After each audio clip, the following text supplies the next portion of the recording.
Hello everyone. Welcome to welcome to Have a Chat with. Hope you all can hear me. Good evening, everyone, and welcome to our show. Have a Chat with Poet Noreen, with our guest star William S. Peter Sr., aka Just Bill. He'll be here in a minute. Oh, here's okay. Bill made it. Hello, Bill. He made it here. Okay, and before I bring him on, let me tell you something about him. And okay. He's a 2016 and 2019 Pulitzer Poetry Prize nominee, William S. Peter Sr., aka Just Bill. He had devoted himself to poetry in 1966. Since the day he became a dedicated voice in making his creative expression public. Regardless of form, he has held a passionate conviction that the written art is a necessity. The author's spiritual essence reflects in his social actions, all of which serve his efforts toward the betterment of humanity and the easing of its plight. To date, Peters authored about 55 books. His poems have been published in excess of 220 anthologies, newspapers, and literary magazines. In September 2015, the author was recognized as a poet laureate at the Kosovo International Poetry Festival. His sizable book, The Vinekeeper, was awarded the Golden Grape Award and showcased in Reykjavik, the festival center. Being so inspired by this communion of poets, Peters penned a book of tribute, O Sweet Kosovo, Dreams of Reykjavik. This work has been since translated into Albanian by Fahedredin Shehu, an esteemed poet and scholar, and was incorporated into the Reykjavik school system in 2017. From the 2015 inaugural formal introduction into the world of international poetry onward, invitations to William S. P. Sr. grew in speed and frequency. In 2016, he attended the Morocco International Poetry Festival in Rabat as an invited participant and the keynote speaker. In 2017, the author journey continued through a dazzling tour to Strumica, Macedonia, Monastir, Tunisia, Casablanca, and Larissa, Morocco, Istanbul, Turkey, Rome, Italy, Amman, Jordan, Bethlehem, Marsaba, Ramallah, and West Bank, Palestine, and Chicago, USA. Bill's presence is sought out in a growing number of new anthologies. The author has been immensely inspired in his travels and composed a large number of poems and prose pieces during and after his introduction to the places of his personal experiences. Several resulting poetry collections have been included in Tunisia, My Love in 7 Days, and Palestine, The Land, the People, the Blood, the Tears, and the Laughter. Peters was commissioned to write the book on Tunisia. It was launched in 2018 at the Poetry by the Sea Festival in Monastir, Tunisia. William S. Peters Sr. is the founder of Inner Child Press International and currently serves as the CEO of Inner Child Enterprises Ltd., Managing Director of Inner Child Press International, Executive Producer of Inner Child Radio, and Executive Editor of Inner Child Magazine. He has published many first-time writers from across the globe through hands-on assistance, counseling, and guidance, thus introducing a large body of literary work to the public. In his brief in this brief history, Inner Child Press International, Peter's publishing enterprise, has brought global attention to a multitude of poets by means of official releases and inclusion of their craft in numerous anthologies. Okay, and you all okay, and now okay, I think I said enough right now because we want to bring him on. So let's welcome William S. Peters Sr., aka Just Bill. Okay. Hello, Noreen. How are you? Hello, Bill. I'm doing good, and you? How you doing? Oh, I'm doing well. It's an honor to be here with you. Okay, thank you, and it's an honor to have you here too. Okay, and how you been? I can't complain. I can't complain. It was a little rush there for me, trying to find the right link to get in, Okay. which I realized I didn't have it, But thank you for being prompt and sending it to me right away. Okay. So, Okay. Okay. And okay, and the okay, okay, first of all, I want to wanted to welcome you to the show and thank you for honoring and coming here. And it's a pleasure for you coming here. And thank you. can you welcome? And I would like okay, and I want to thank you all first of all. Thank you so much for donating these books to us for our Uh, monthly raffle drawing. And it really thank you so very much. it's an honor. My pleasure. Okay, you welcome. Okay, and okay, okay, can you tell the people that who's out there and who don't know about you? Can you tell more about you? I think you pretty much covered it all. I can tell a little bit about my personal history. I started writing poetry, or let me not started writing poetry. I committed to writing poetry in 1966, which was a long time ago. I would imagine that a lot of the listeners weren't even born then. Um, and I'm an old guy, I'm 71 years old, and I've been writing for in excess of 50 years, you know, um, with my first book being published back in 1972. Um, and I went on to pen in excess of 50 books. Most of them are poetry, though I have done some prose and some philosophy and some other things as well. But now my focus is split between, and has been for the last over a decade, split between publishing others as well as writing myself. Um, and I break that up with the various traveling I've been doing, as you read about. You Yes. know, um, you know, and I've been fortunate that poetry has taken me around the world, various other places. Um, and there's a backstory to as to how all that happened as well, and perhaps maybe we'll get into that a little bit later. But that's basically me. I'm a father of 11 children. I have 10 grandchildren and one great grandson. You know, there's two sisters and three brothers. So there's six of us. Both my parents are deceased. Um, I wear green underwear sometimes. I mean, what else? But seriously, in all seriousness, I'm just a regular guy, who happens to like poetry and people, you know. Wow. Wow, and isn't wow, and wow, and you is it? I bet you have 11 children. I bet a lot of them are writers too, poets. Are any of them taking it from There's a poetry? few of them. There's a few of them that have been published. A couple have been published. And a couple of artists. You know, um, just about all of them have their college degrees, which I'm very, very proud. A very proud father.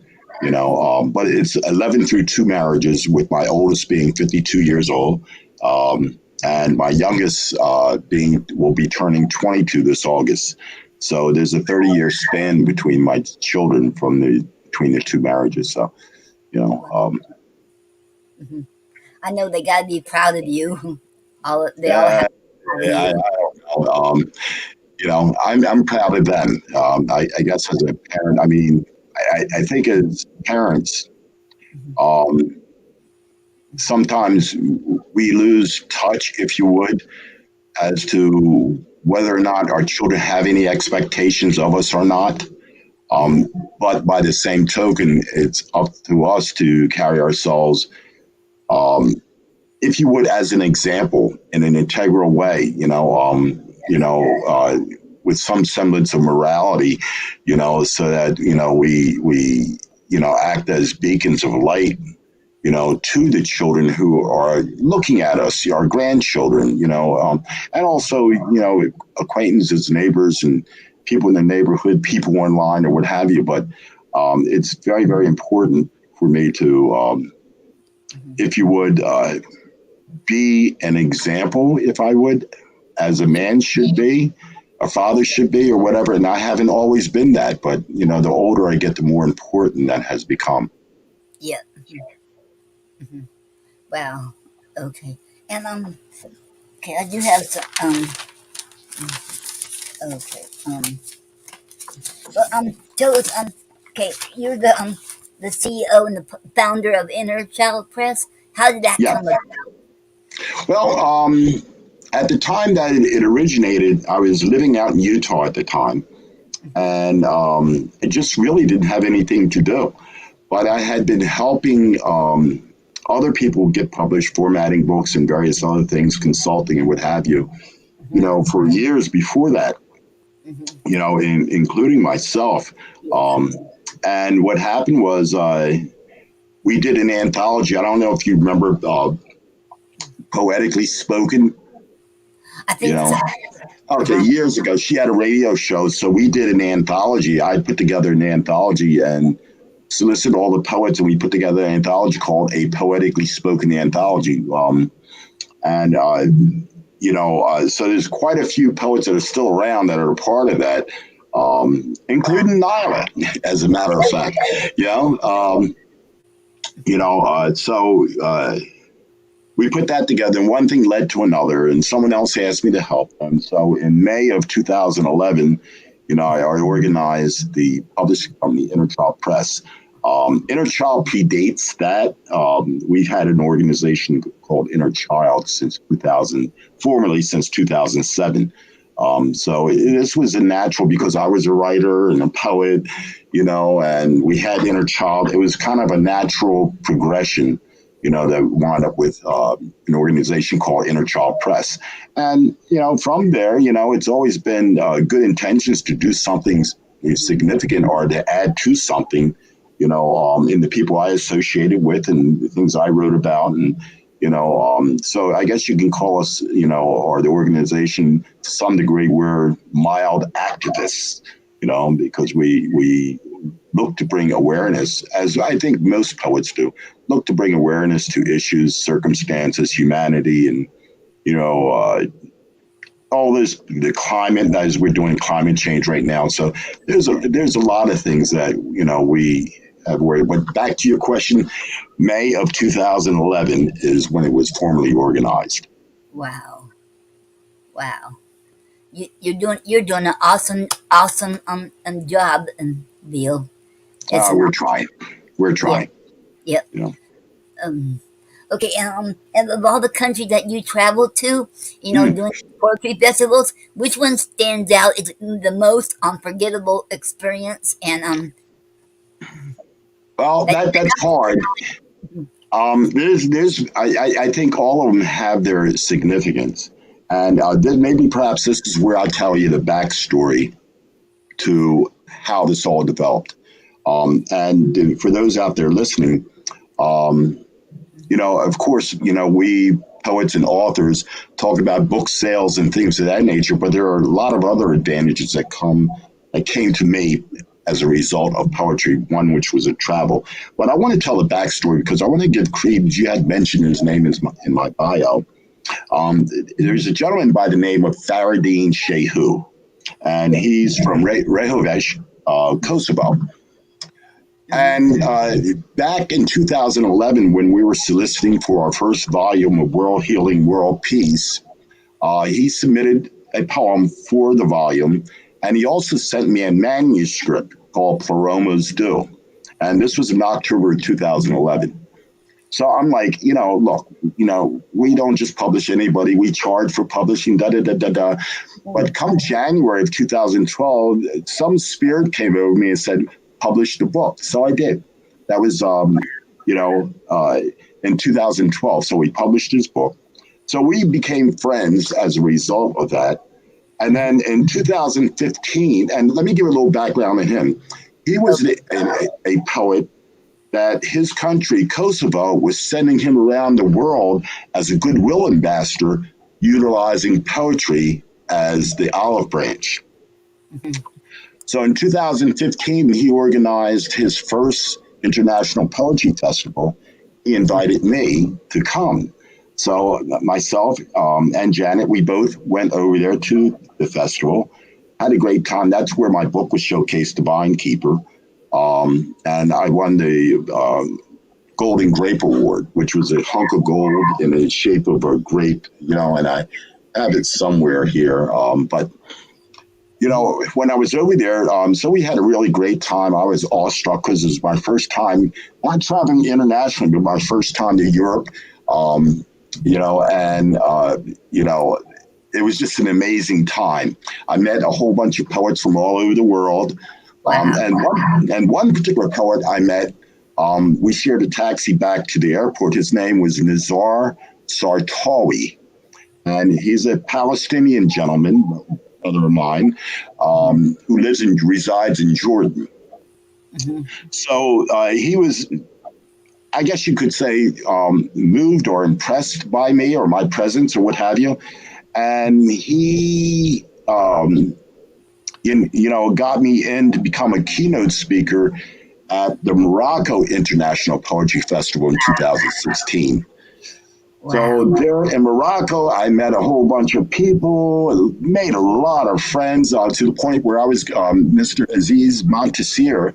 I usually, prior to the pandemic, I was going to Morocco every year to spend time with his family.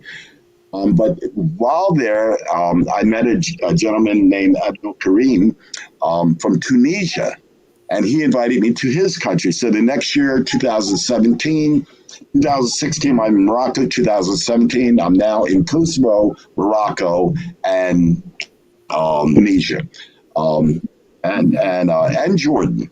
Okay, while in Jordan 2017, they arranged for me to go to Palestine. That's where you got Marsaba, Ramallah, Bethlehem, and I toured all. And all of this is because of poetry, So when you talk about, what moves me the most, that's a question I can't answer.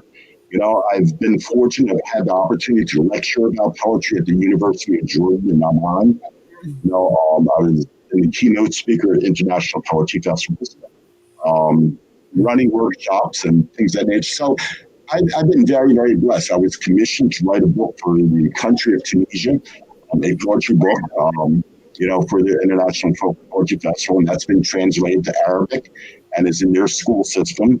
My book, Oh Sweet Kosovo, Dreams of Rehovec, has been introduced into their school system, translated into Albanian and introduced in their school system. I wrote another book, Oh Sweet Morocco, that is now integrated into their country's system of library, what have you. I had an opportunity to meet with the ambassador to Jordan of Morocco. I mean, it's been all so rich, and I can't say enough about what poetry has done for me. Yes. I didn't go looking for it. I didn't expect it. I didn't ask for it. It just kind of found its way to me, and doors opened up, and I walked through them, bright eyes, smiles, and all I had to give, giving what I had to offer, and to this day, that's my motto, And one thing I've learned, though, Noreen, is that in my travels, as limited or to some degree, as some people may see it, or expansive as it may be to other people, is that, across all the people I met, we are all basically the same. It doesn't Yes. matter what country you're from, what color you are, No. what gender you are, how old you are. We're all human beings. Yes. And Yes. one thing I found out is that as human beings, um, you know, you know, we have the same expectations, desires, wants, loves, dislikes, and things of that nature. I was one thing that was special. I want to say this. Um, I have a friend of mine, two friends of mine, in Jordan, Yeah. Nizar Sartali and Samia Masood. And both we have published Samia several times. I had the opportunity in 2018 to be the first non-Arab speaker at the Jerash Poetry Festival. Wow. Okay, and that's big because I don't know if they've ever had another non-Arab since me. Maybe I when they closed the doors, but back to what I was saying is that Mhm. people are basically the same. You know, Mhm. we're all human beings. We have the same inclinations. We got to have shelter. We got to eat. We love our families. We integrate ourselves in the neighborhoods and what have you.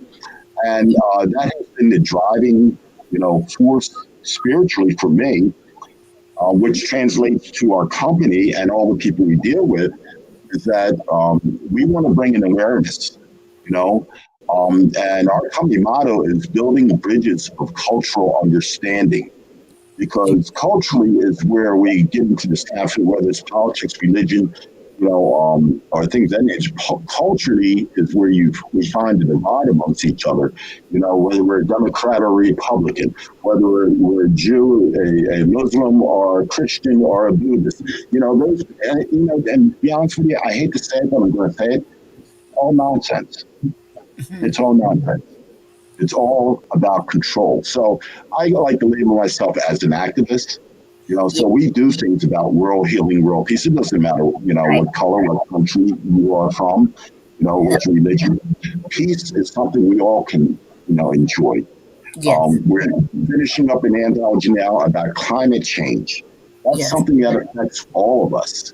It's not just it just affects black people or white people or No. Asian people. It affects the world.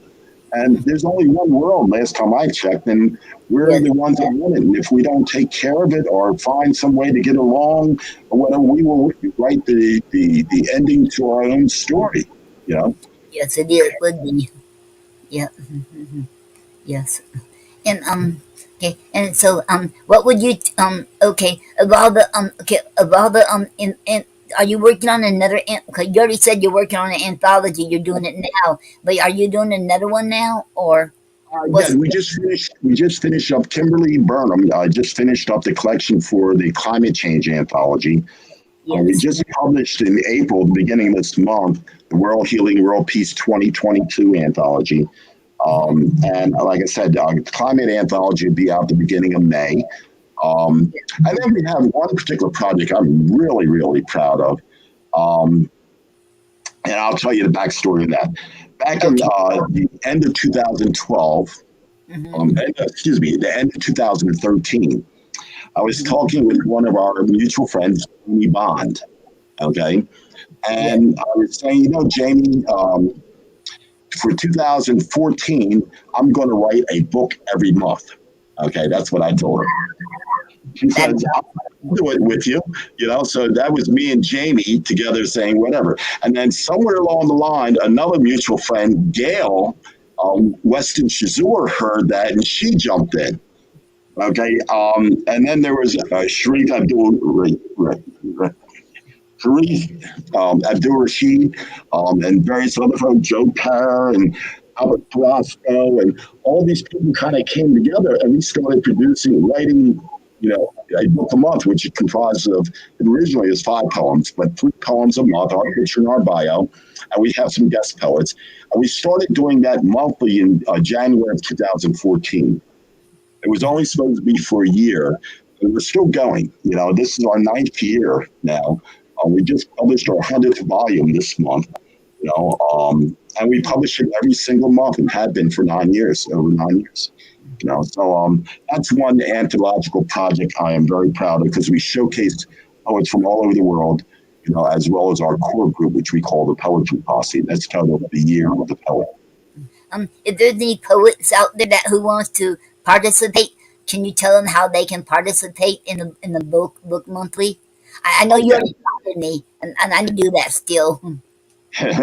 Well, we only allow people to be featured once a year, Oh, because it's kind of like, be honest with you, as many poets as we know, um, yes, there's only a small percentage that contributes to anthologies.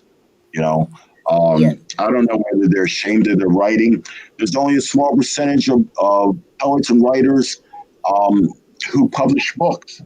You know, hmm, thereby having no legacy. But back to your question, it's very simple. We would need 3 poems, a bio of 100 words or less, hmm, okay, a literary bio, and a picture of the poet.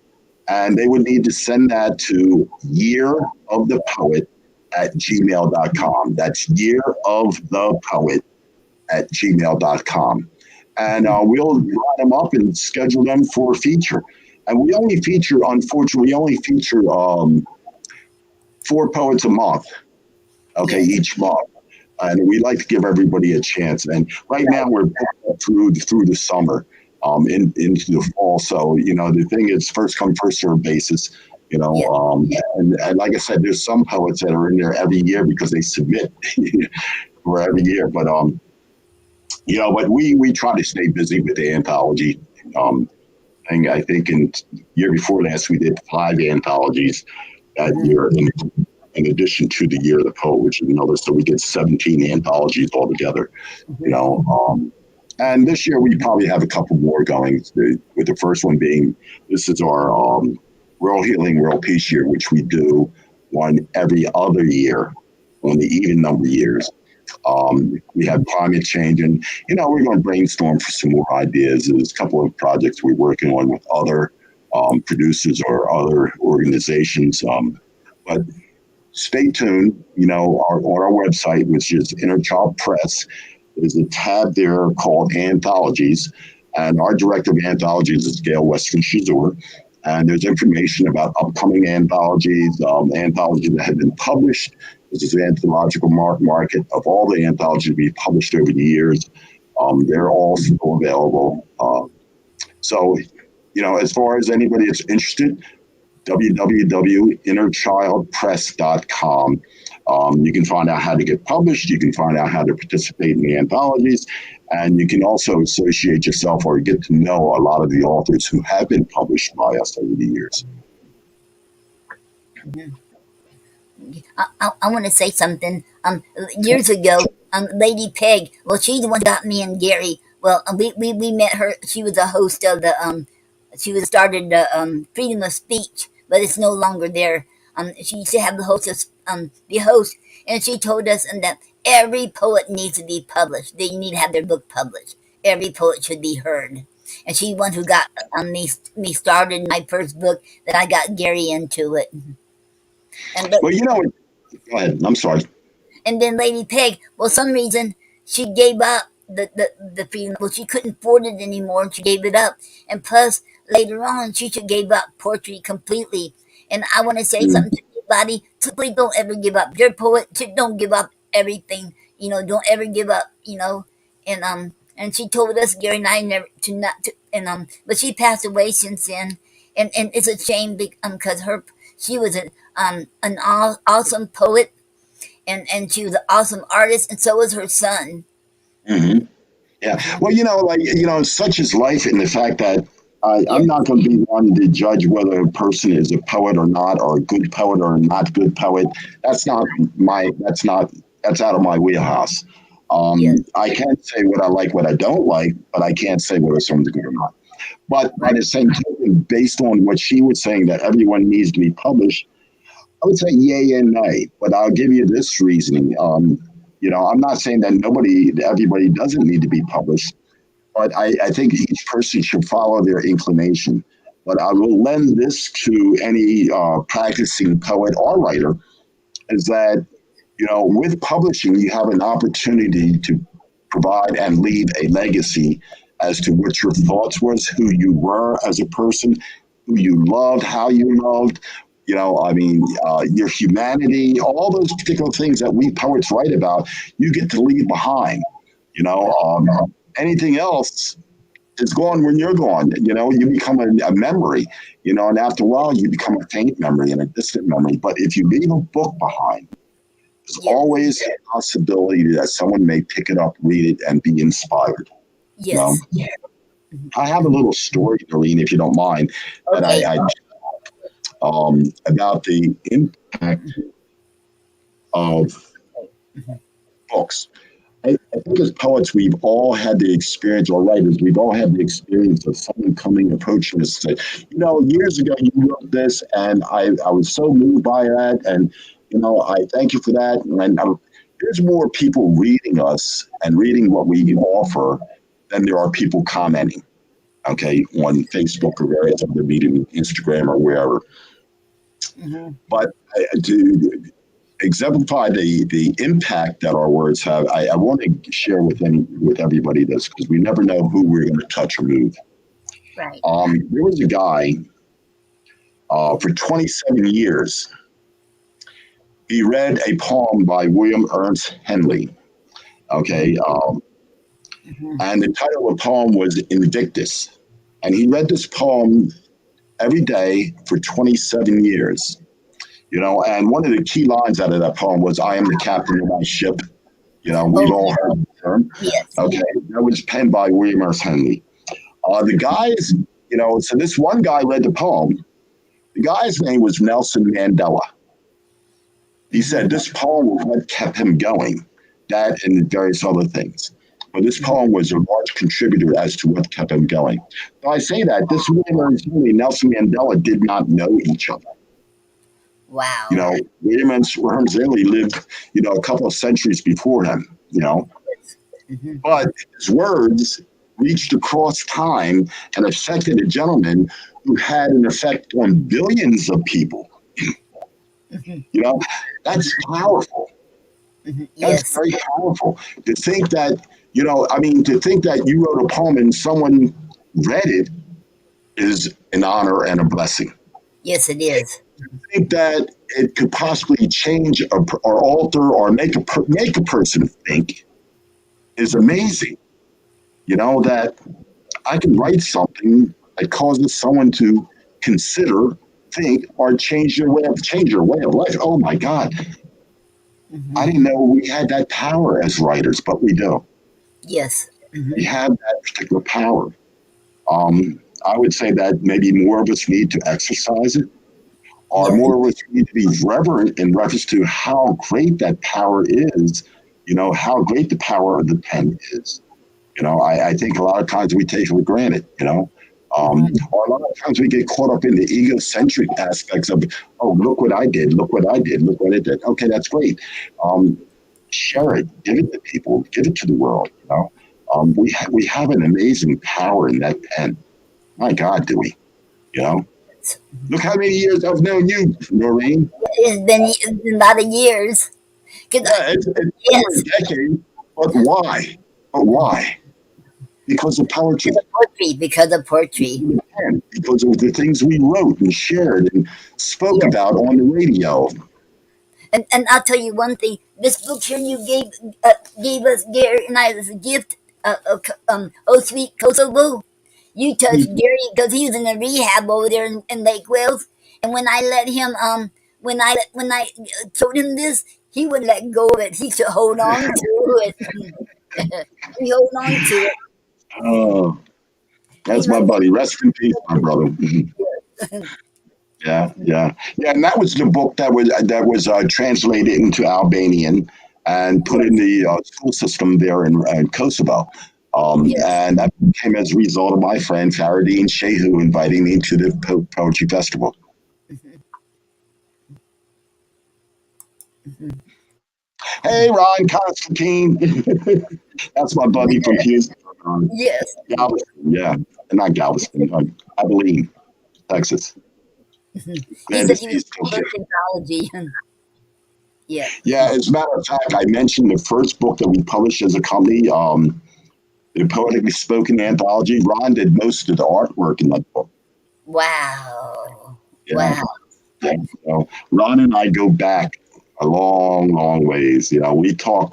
We Wow. haven't been talking as much lately, but I was down a couple years back. We were traveling the country and Canada, Hoya and I, and we Uh-huh. stopped in that and broke bread with Ron and his missus. We went out to dinner and all that kind of stuff. So I had an opportunity to, meet with Ron and also, Ron, his Jaguar, his custom made classic Jaguar. Love that guy. He's one of my best buddies. Yes. Yep. Yeah. Because if anybody still wants to to purchase the first anthology, is it still available or not? What the The poetry one, spoken? Yeah, yeah. yeah, it's still there. Yeah, it's still there Okay. on Amazon, Okay. and it's a poetically spoken anthology. Okay. Okay. Okay. And okay. And do you have any poetry that you would like to read to us? You have Oh, any yeah, to recite? You can read many you want, 5 or 6 or whatever. We would love to. And and Ron. Okay. And Ron said, if Bill could sing too, I would probably be jealous. Tell Ron, not a chance. Can you see I'm the not. comments on here? Because I thought maybe, can you read the comments here too? I can't see them. I Oh, see it when they pop up every so often, but I don't see them um, here. okay. Okay. You know, Okay. let me see if I can get here. Um, so Okay. let me see. You want me to read a poem? I'm gonna start with something of consciousness, and let me see if I can get to it. Um, and this particular piece, and there's a prelude to it, um, and it's about homelessness.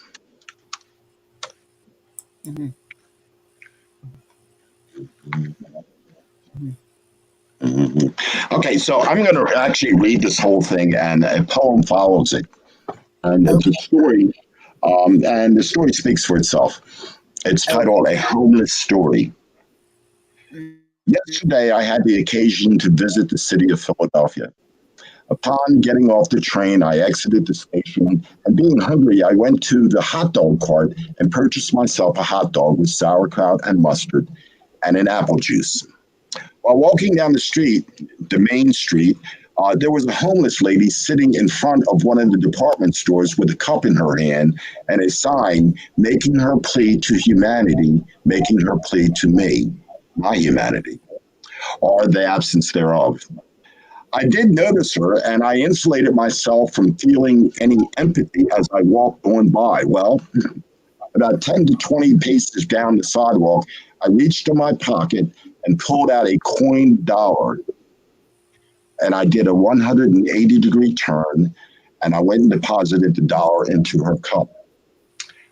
She looked at me and softly replied, "Thank you." I mumbled, You are welcome."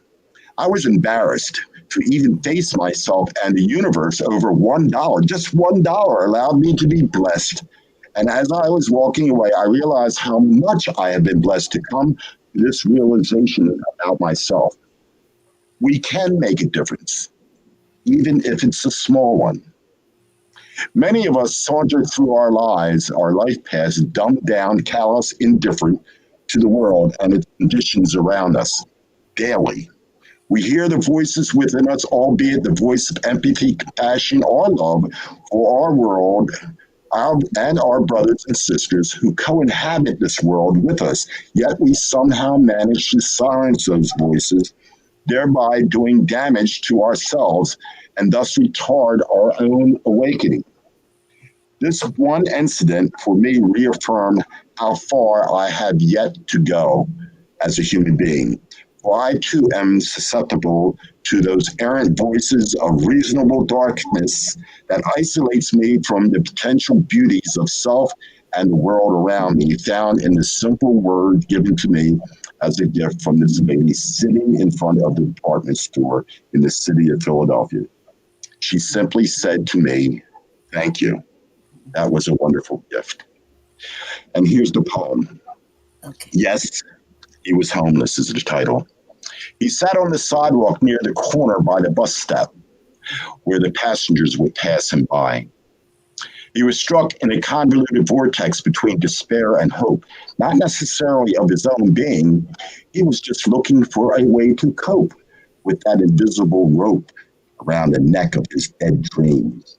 Yes, he was homeless. It has been quite some time, more than he cared to remember since he saw his little girl.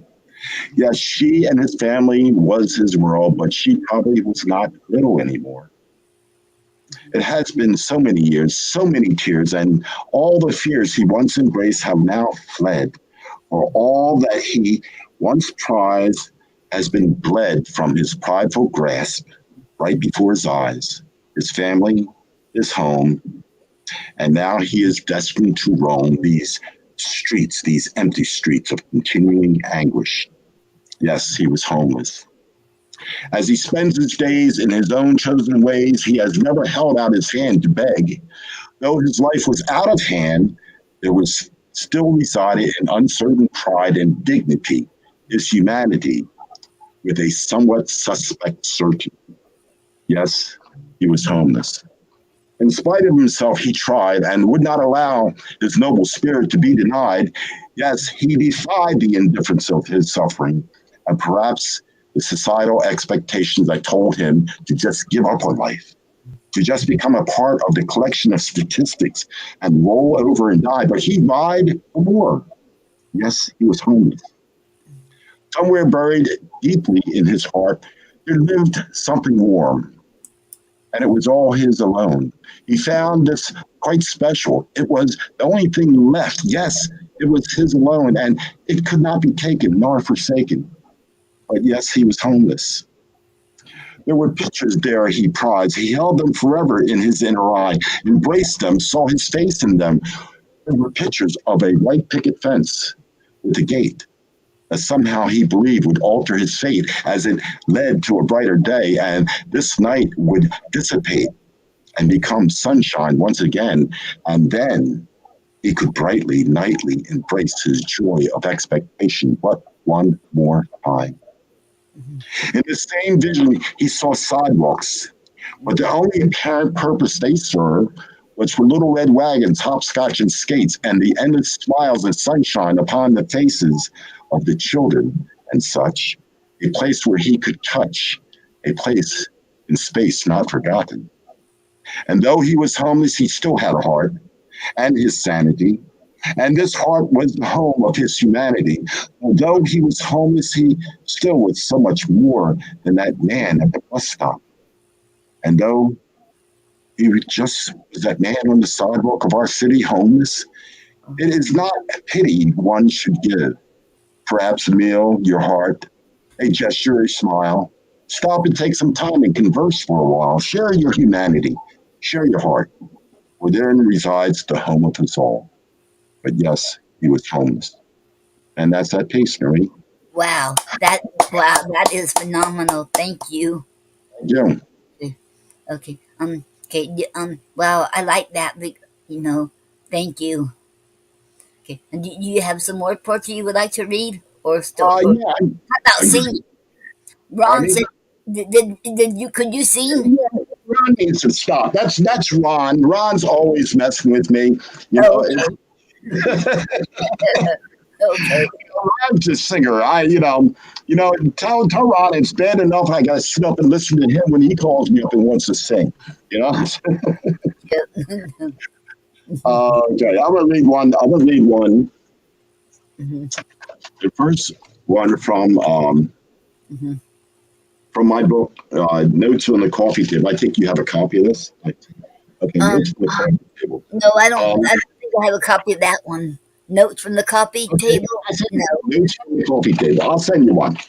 Okay. Well, anyway, to tell you the backstory of this book, I Mhm. don't know whether I was going through something, but I was thinking about relationship, and this book is a collection of poems, and the title is Notes from the Coffee Table Reflective Moments from When Things Change.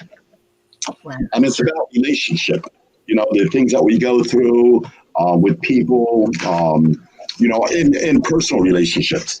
Yeah. Like lovers and marriages and wives and what have you. Um, so I'm going to read this first poem, Mhm.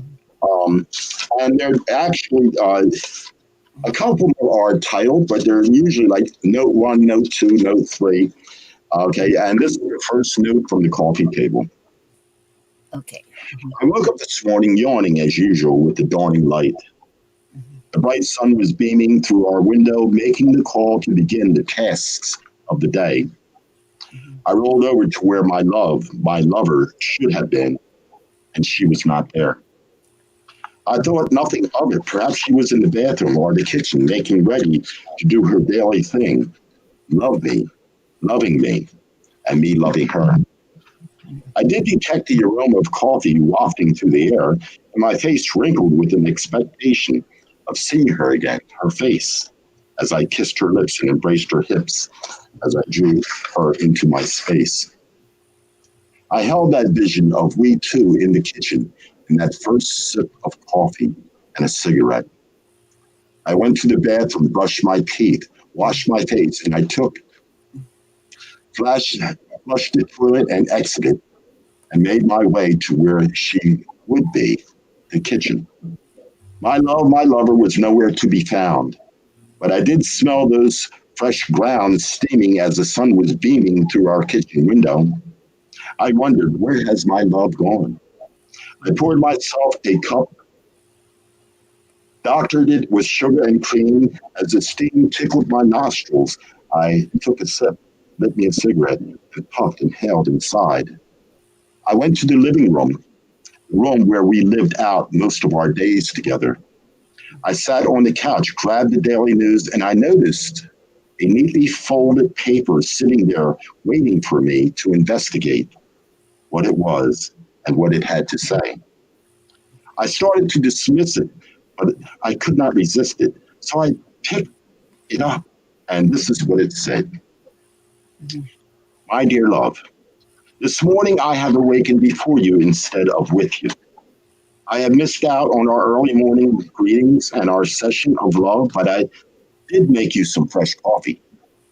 You are now more than likely sitting on the couch drinking your coffee and reading this note, my heartfelt attempts to share with you my heartfelt feeling.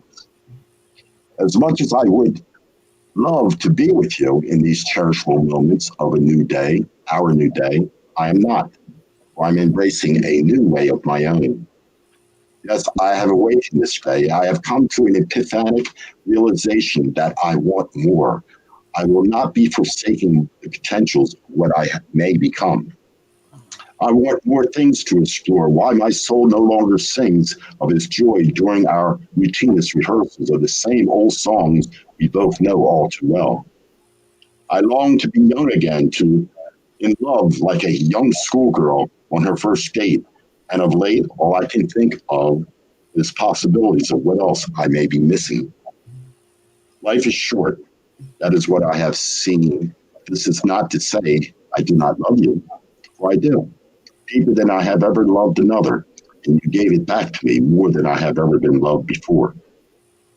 But it is you who opened that door that spoke to me, woke me, and showed me a realm where I am at the helm of my life ship.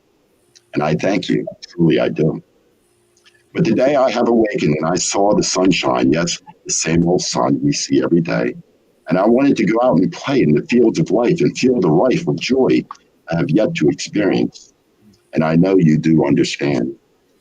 You will always be my man. And if you are there when I return, if I choose to return, I will share with you what I have discovered about me.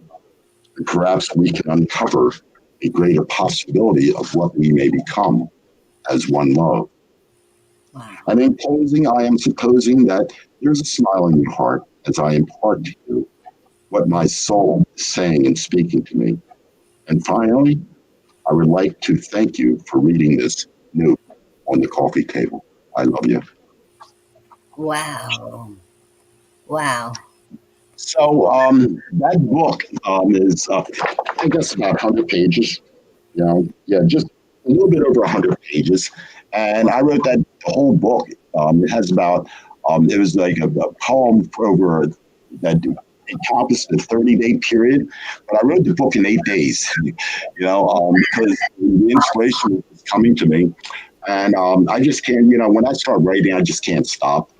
Right. It's like, sometimes I'll sit and not write a poem for a couple of days. And then sometimes I'll sit and write 3 or 4 poems in the same day.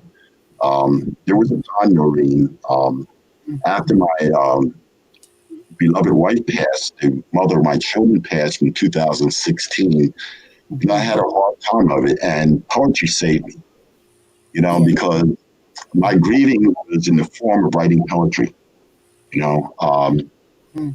I mean, I did my tears and I did that and telling the story over and over again about what happened. Everybody asks you what happened, whatever, or how do you feel today? But my grieving was done through my poetry, and I was sharing it at that point in time in 2006 and 7 on MySpace, just before Facebook became whatever it is today. Yeah. And people were reading it, and people started feeding back to me and said, they started relating to it. Let me put it that way. They started relating to what I had to say about grief, about love Yeah. lost, all the various things that goes through your head and your spirit when you lose somebody that is so dear to you. Um, Mhm.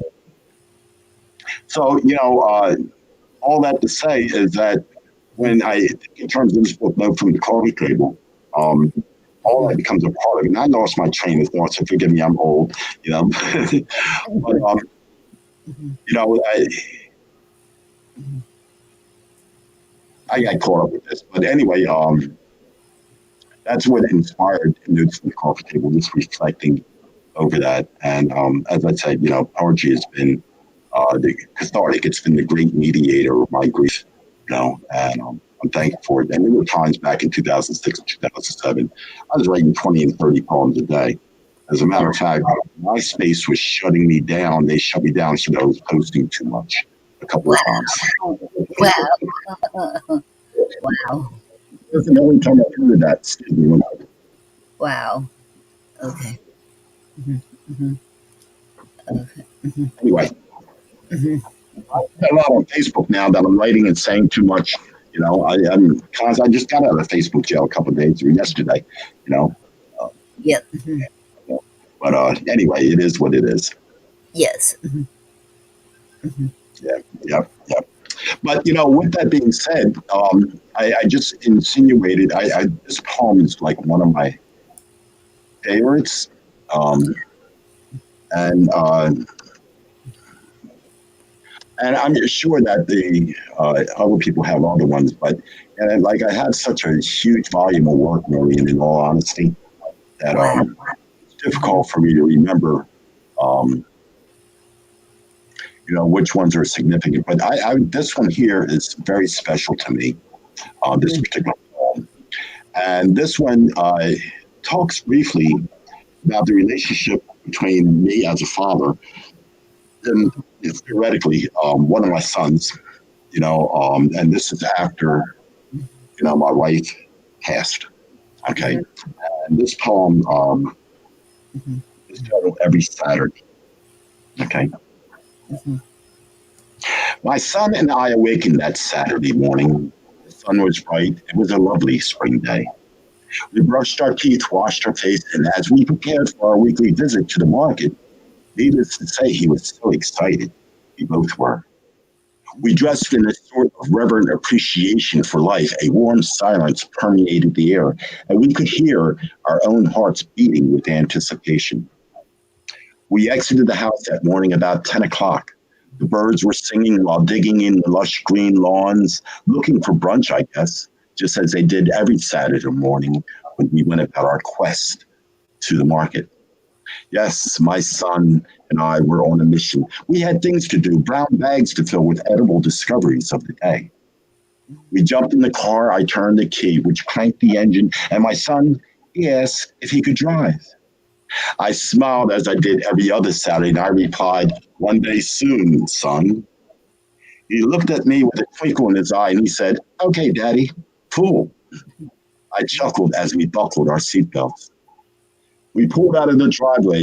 Many of our neighbors were busy mowing their lawns, tending their flower gardens, and all sorts of Saturday morning things. And this Saturday, just like every Saturday morning, he, my son, waved and said, "Hello." Excuse me.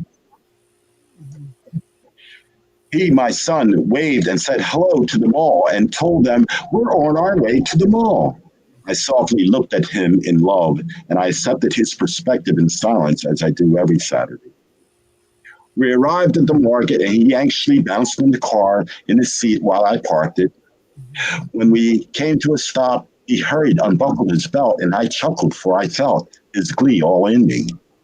He quickly ran to the market ahead of me. You see, he had a routine which was part of his joy, his life, his need. And before I could plead with him to slow down, he was through the doors and into the store, seeking to satisfy his heart's wishes. And as I approached, he came back out again with a smile that had no end. And he exclaimed, "I know what I'm going to buy, Mommy," I said warmly. And before I could evoke the question, what? He spoke of such things in the bakery, such as pastry with nuts and such. But today he wanted to get cheesecake. Yes, cheesecake, just as he does every Saturday. We both knew that was her favorite, and she was here to savor it. And her favorite, of course, was strawberry. We went to the market to the bakery, as we did every Saturday, and John the baker came to the counter and said cheerily, with deliberate flattery, "How can I help you, young man?" And my son beamed in bright wonder, for John had acknowledged him as a growing equal, a man soon to be one who could make valid decisions for himself and his mother. He placed his order, and John lovingly wrapped it with a certain and knowing care. He put a special bow of string on it as he did every Saturday. My son surveyed the package, took it in his arm gingerly, and held it in the crest of his arms. And he did not want his gift damaged. It was heartfully special to him. We completed our errands in the market. We went to the car where we parked it. We got in our seats, our mission complete. We buckled our seatbelts, and we drove home. There was a hanging silence in the car at this time, as we both knew what was to come. We pulled into the driveway, exited the car, and entered the house with a prevalent awareness of each and every now laborious step. We entered the kitchen. My son unwrapped the cheesecake and placed it on the plate, his mother's favorite plate, that which she loved as long as we could remember. We sat at the table and we bowed our heads and offered a prayer to Mommy. For Mommy was no longer there. She was in the world of spirit, and the prayer we prayed was that she could hear it. We prayed that cancer would never take another Mommy from a child. And though Mommy was now gone from us for a while, we still felt her presence. The tears flowed from within us and began to drip on the table.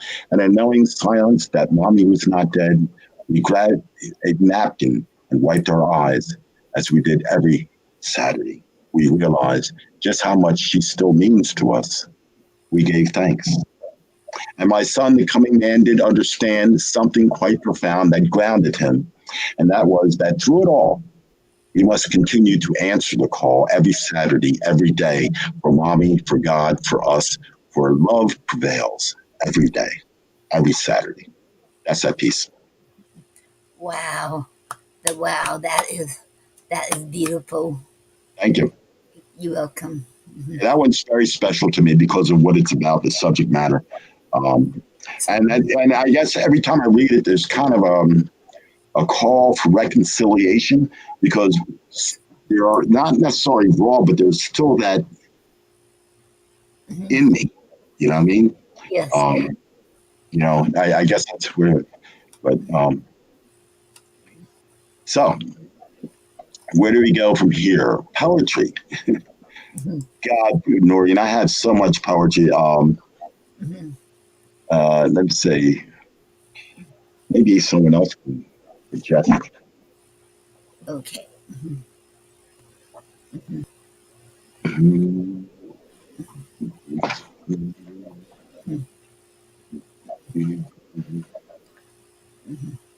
Okay. And,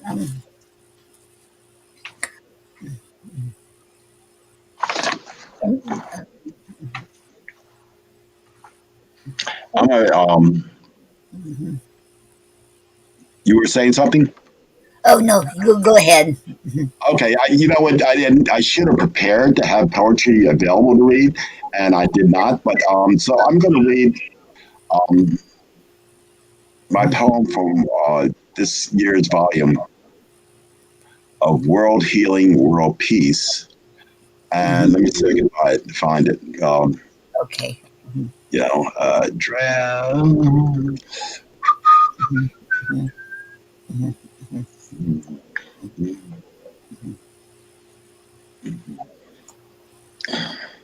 This was my entry to, like I said, this year's volume of World Healing, World Peace. Mhm. Um, excuse me. And if I can scroll down the manuscript to get to it. Mhm. Okay, here we go. Okay. Mhm. Okay, and this one's titled Let Us, the Ides of March. Mhm. Let us be liberated from that which binds us to this realm of convoluted things. Let us allow our innate light to be uncovered, uncloaked, uninhibited, and unbound by the conjured doctrines of darkness we so blindly and ignorantly embrace. Let us loosen ourselves, frolic to the rhythms of creation, and dance with the glee that exhibits our divine connection to one and another, and to that of all things, past, present, and future.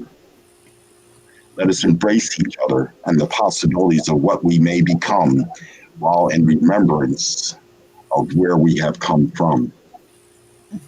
Let our tongues utter naught but truth absolute, that truth that speaks of oneness and unity, and shared consequences and outcomes pertaining our actions, deeds, words, and thoughts. Let our hearts open their doors and allow the overwhelming goodness we possess to overwhelm the entire world, the multiverse, with a blinding, inebriating love and not be denied. Let us come to know thyself, and thyself come to know itself intimately as we purge all falsehoods and falsehoods from our experientialness, our imaginings, and our dreams. Let the nightmares, hauntings, and trepidation be no more. Let us speak these things, live these things, give these things, be these things as we were meant to be, as we are. Let us live in peace. Let us, so be it. Yes, I love that. That is beautiful piece. Thank you. Thank you. Thank You you. can. You're welcome. Thank you. Um, I want to I want to read this piece here because this piece I pulled it out. Maybe I pulled it out for the show, but I pulled it out a couple of weeks ago. I was going through some folders and I ran across it, and Yeah. you know, and I kept looking for a reason to share it again. Um, and so here we are. Yes. Here we are. This is my reason to share it. You know, Yes. um, you know, and let me do this here. Mhm.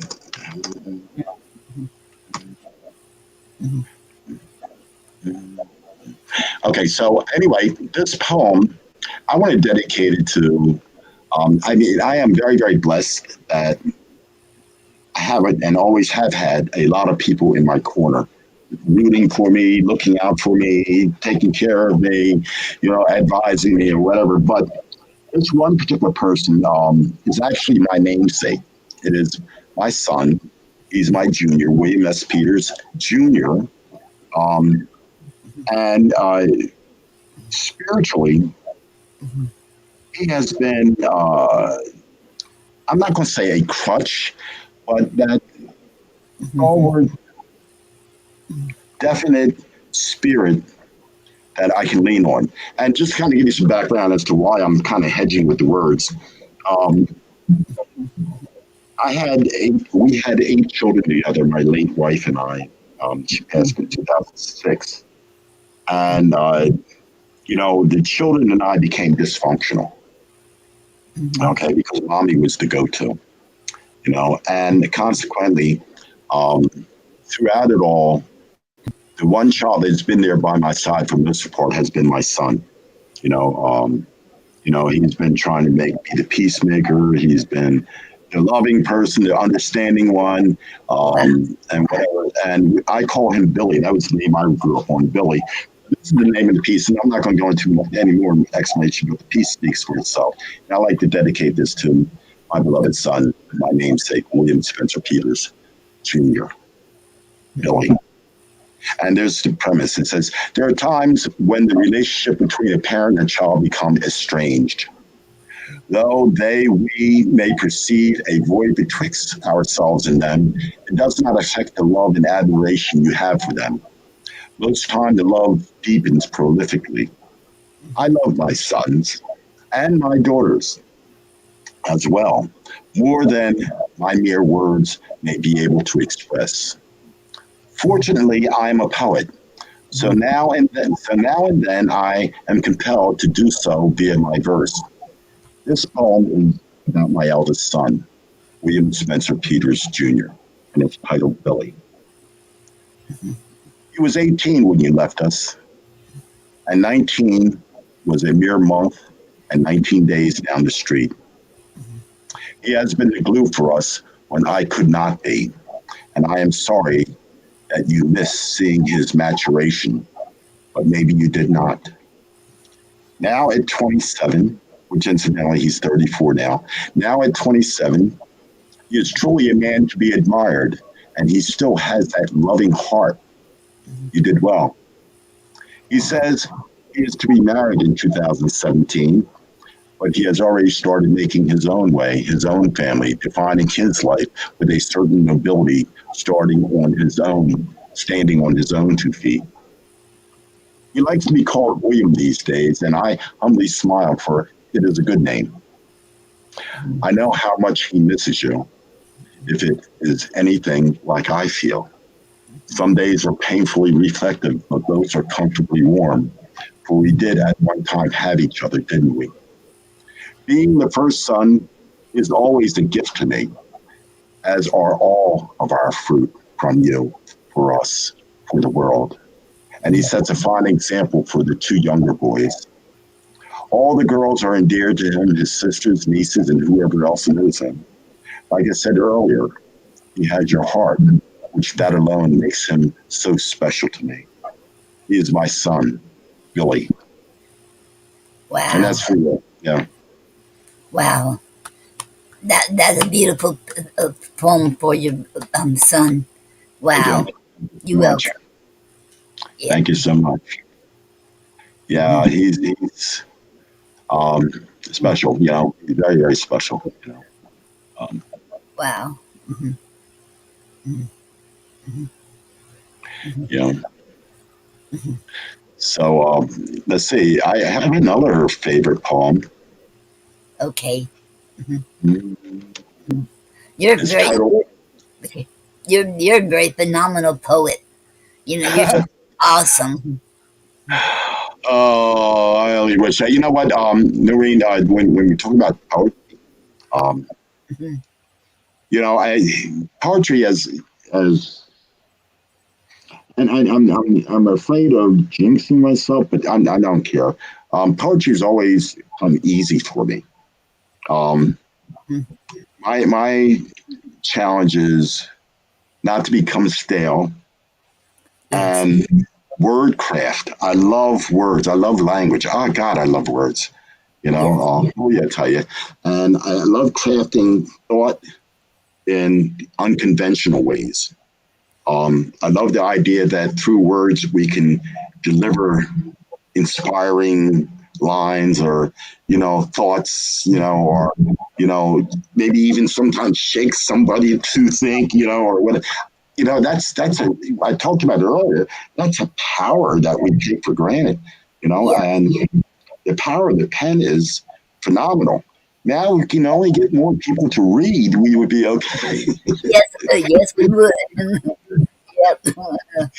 Yeah. So, but Yep. yeah, interesting though. This poem here um, is a little bit more spiritual, and it's also proactive in a sense, and it's titled "Absolved." Hmm. Hmm. And let me get this here. Hmm. Absolved. I am absolved. The demons of darkness are dancing with glee, for the children have not yet fully awakened. The bells on the steeple are still ringing, calling home all who have forsaken their cosmic birthright in the midst of this night adorned with things which ushers forth the grand delusion. And the collusion betwixt the fallen, the conspiracy found within the heresy, has stifled the sound of the calling which we have been waiting for so many eons. My soul is screaming, let us arise, let us get up, let us dance to the night, let us dance in the light of the distant memories and the faintly twinkling stars and the liquid luminescence of the moon. Let us dance the dance of a truth that is not moved and is not soothed by the smooth tongues of deceit. Let us speak that word known only to the great soul, that which resides within me, that word that has not been heard since life's tree has been planted in the garden. And by the four rivers I stand with eyes open and outstretched hands, that I may receive thy blessings, Father. Anoint me and hearken unto my plea that overflows with the anguish of illusions endured and the hunger for joys still yet desired, that which emanates within the abysmal depths of me. And I beseech thee, let not death nor her family of trickery have its way with me this day. For the morrow, when my son arises and recognizes who I am, my sorrow is reconciled, and all vile things shall be no more. For I am awakening, and I most assuredly see the legacy of the blissful life you would have for me when I commune and realize that I am one with thee. And my soul speaks I, and I will not deny that in the twinkling of an eye, the lie is vanquished, and the ancient language of love will be spoken freely once again. We will dance to the tune, albeit none too soon, and truth will forever reign as my tears rain down. And I submit to the divine acknowledgement of the presence of the holy of all things manifest. I will bask in the light of being, seeing, and no longer fleeing that inner light which I could never escape. And I vow in the know that as the four rivers do flow into eternity eternally, that I too am the infinite, that I am as I have always been. Yes, I am. And in that moment, when the final epiphany greets my consciousness with that sacred kiss, I am absolved. That's that piece. Wow. I love that. Thank you. You Thank you. welcome. Wow. You should awesome poet, and I love the way you. I love the way you read. You should really Thank awesome. You welcome. I love, I think Hmm. reading, you know, um, okay, let me go. I'm old enough that Hmm. back in the early days, before there was spoken word, I mean, there was always been spoken word, but it just was not cornered as a market item the way it is now. Um, we used to have what we call poetry readings. Okay. And, things like intonation, inflection, made the voices, you make your voice more or less dramatic or whatever is what added life to the words, you know. Um, I think that, if we listen, sometimes people read in a monotone voice and, there's more life to be gotten out of their words if they would allow the life to flow through them into their words, Yeah.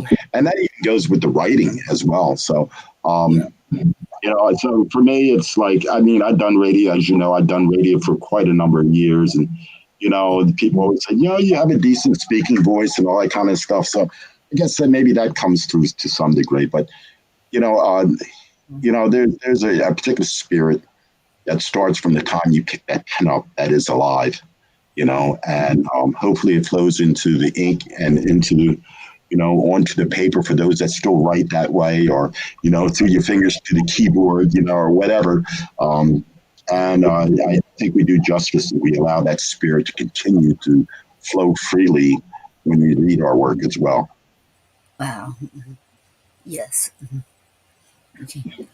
Did you have another one to read? Okay, I'm going to read this one here. Um, Okay. this is, I'm not going to say by far, but my most favorite poem. And you got to forgive me, it's a little long, but this poem, excuse me one second, Noreen. Okay. Okay. Mhm, mhm, mhm,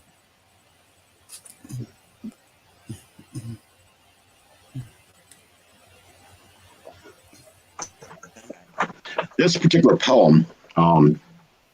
is very, very personal for me because it kind of encompasses, a little bit about the way I was raised and the influences in my life, as well as so many other things. But I'm not going to explain the poem, um, but I'll just read it. Okay. And this poem is titled I Am He. And like I said, bear with me, folks, it's a little long. Um, I Am He. And it's also dramatic. So I'll actually try to put a little bit into it. Okay. Mhm, I Am He. mhm, There it stood like a tower of light piercing the sky of the horizon, and joining imaginary heavens to this place upon which our feet are planted. Fable and folklore spoke of this place, a garden few have seen from which the seed of man had been spawned. And within was that mythological tree which unveiled the eye of first father that he should know what nakedness is. David danced in the street, for he felt the unabashed joy when kissed by the sound of timbrels, the music of his heart, that which is divine. Job bore the burden of reproof, for he knew of the sweeter fruits, that which was never tasted or been seen. Solomon's etheric ecstasy, his glistening wisdom, knew not of limit, and he wed himself and consummated such a union in the inner chambers itself, his beloved. My brother Isaiah spoke of the gates of praise that shone, calling forth the children to embark on the path, to journey back to the garden, back home, where there is but light consciousness. He said, Arise, arise, and my hallelujah stood and spread its wings, embracing never dreamed of possibilities. My inner eye beholds that tree yonder. How I long to put my arms around its girth and let the gentle breeze of brother wind whisper to me through its leaves. Let me hear again that sweet promise, that of the fine fruit that we shall eat at journey's end. Saint Isa was nailed to that tree. I but wish to climb its limbs and lay my burdens upon its bough and be its rockabye baby. I hear the call of the rushing waters, that of mother's lifeblood, where the four sacred rivers converge. Let us immerse ourselves in its cleansing waters. So I packed my bags with emptiness, devoid of all worldly things, for the world had lost its import. And there was a bequestering for the quest. Soul was beckoning me to that reckoning of me unto the path back, back to where myth becomes reality, back to that garden. My heart began to ardently beat with forgotten rhythmic excitements, filled with an anticipatory syncopation of joys replete. The resonant harmonies of ecstasy loomed in the air about me, and thus became my every breath, and I became life's melody. The palpitations of my heart consumed me completely, penetrating the womb of my very existence, like a young virgin who looks upon the face of her eternal lover for the first time. Take me, my soul screams unto itself. Open the door, open the gate to that arduous pathway unto my absolution, that my final traipse may begin. I turn my face away from my destination and begin to walk backwards, that I may revisit times past, old wounds, earned shifts, to arrive at that place of my spawning, the dawning, which is a regressive awakening. Forsaking substance, I see the collective episodes of the years endured begin to fall away, and the enveloping warmth of the sun retreat begins to rapture me as I allow the letting of this illusory identity of how I once defined myself. I now begin to intake and absorb the verdant sense of my holy inner garden, enticing me, and as I am reverently approaching my own presence, my essence, my consummate self, I am barefooted, and my toes become entwined in the damp soils of what I thought to be a forgotten consciousness, a lost knowing, and I begin to glow. I hear words about me, within me, attuning itself in concordance, dancing in my heart, playing a tune called bliss, and I know I have been kissed by the legality of that which is sovereign over all that exists. My loins become incensed with a primal urging, a needing to undress and to express, and my innocent nakedness stands before the world. My passions begin to unfurl, fulfill themselves with an incalculable esoteric copulation, and my reason becomes orgasmic and loses its tethers to the infinite memories of that which I accepted and defended as right. I am now reflecting my own creational exponentialness. Tears begin to flow down my cheeks from my third eye, blinding me with rivers of joy, which become streams, which become rivers before they even touch my feet, which now stands in the oceans of life. Time freezes, time ceases, and I'm appeased, for now I please myself.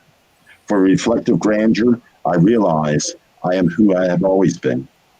Upon the surface of these pristine waters, I look upon my continents. The glass is no longer darkly, and I thus see a contextual reflection of me, of self, of God, of creation.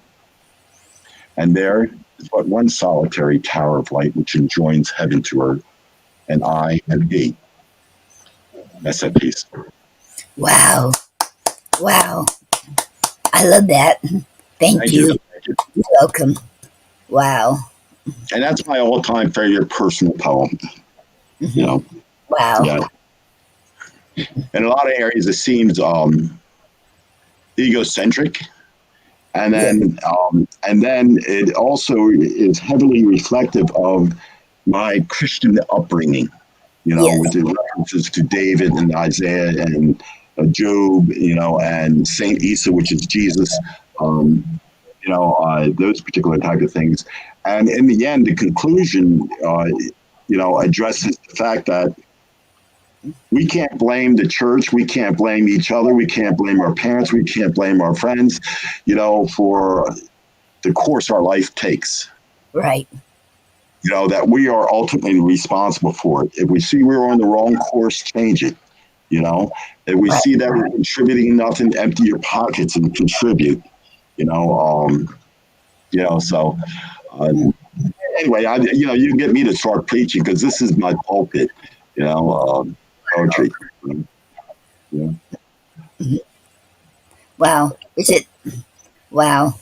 Okay. You're just phenomenal. Thank you. Thank you, thank you. Welcome. Um, and I don't know if you have time for one more, Noreen. Yes, we have time for one more. Okay. Because if anybody would like to ask questions, I'm open to questions as well. Um, Yes. But I want to share this poem. I was in 2017. I was in Jordan, in Amman, and a friend of mine, um, who I had met, or excuse me, in 2000, yeah, 2000, yeah, 2018. I was in Amman, Jordan, and a friend of mine who I met in 2017 in Kosovo, from Jordan, a Jordanian friend of mine. His name is Hana Michael Saleme Newman. You know, Mhm. picked me up, from the house, from the czar's house. And he was going to take me out and show me various places like his farm and various other places, in the country of Jordan. Yes. So we were talking, we're riding down the road, we're talking. And, he's a humanitarian. He's very, very wonderful, spirited gentleman. I love him to death. I mean, like, so we were talking, and he was talking about, you know, um, Mhm. the inequities, of life, and Yes. how there's so many people suffering. So, anyway, what happened was Mhm. my muse came while I'm driving in the passenger seat, and I just blanked him out. And this is the poem I wrote as a result of that conversation. We were on the road to Ramallah, not Ramallah, I'm Madaba, um, Mhm. in Jordan, and Mhm. this is the poem, and it's titled "The Castle." Mhm. And he said, this is the one line he said that really moved me. He said, break a window in your castle and look to the poor. Wow. And that moved me. So this is the poem. Mhm. Open the door and invite in he who is less fortunate. Open your heart and empty your cupboard and feed the hungry. Mhm. Bend the knee, extend a hand, and lift up thine brother, for he was born of the same womb as thyself.